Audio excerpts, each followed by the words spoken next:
क्या नेपाल सरकार ने इस लापरवाही की प्रथा पार कर दी है?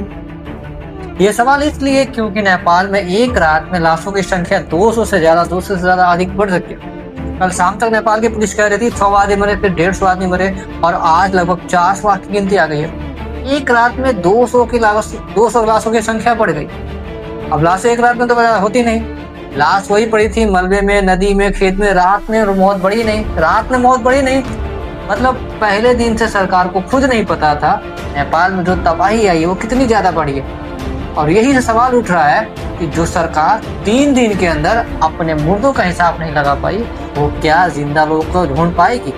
क्या मान लें कि जो जिंदा लोगों को खाक ढूंढ पाएंगे?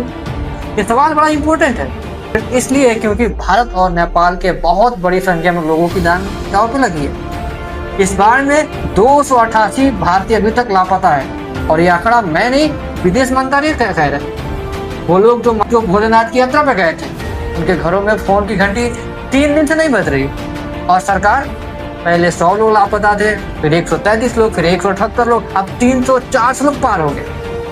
अब जिस दिन पहाड़ टूटा उस दिन भारत से लेकर नेपाल, दिल्ली से लेकर नेपाल तक किसी को पता ही नहीं था कि कितने लोग हैं।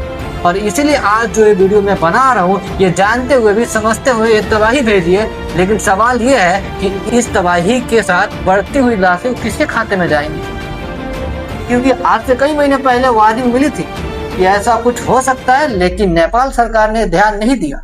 अगर उस वक्त ध्यान दिया गया होता तो शायद कुछ लोग बच जाते।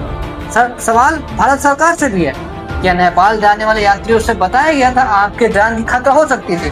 उनको वार्निंग मिली थी? अगर नहीं तो ये लाशें किसके खाते में जाएगी? क्या ये लाशें कुदरत के खातों में डाला जाएगा या उन सरकारों के खाते में डाला जाएगा जिनको मरने वालों की गिनती पता है और इस जिंदा लोगों की लिस्ट? और इसी बात को लेकर मैं आपसे 3 बातें बताऊंगा जो बहुत ही महत्वपूर्ण है। उस दिन सुबह नेपाल में धरती क्यों कांपी? क्योंकि नेपाल में तो भूकंप आया नहीं। दूसरा सवाल, सबसे ज्यादा लाश बाढ़ से 150 किलोमीटर दूर क्यों है? और बुधवार में आधी रात बिहार ने क्या किया जो नेपाल पूरे दिन में नहीं किया? ये तीनों बातें बहुत महत्वपूर्ण है। नमस्कार, मैं हूँ गुड्डू मलिक। नेपाल में जो भी कुछ हो रहा है उसमें दिल को परेशान कर देने वाला है, हृदय पीड़ा से परेशान कर देने वाला है। जो तस्वीरें आई है उससे इंसानियत झकझोर दी है। अनगिनत लोग ऐसे हैं जिनकी जिंदगी बर्बाद हो चुकी है, चाहे वो नेपाल के अपने रहने वाले हो या विदेश के रहने वाले हो।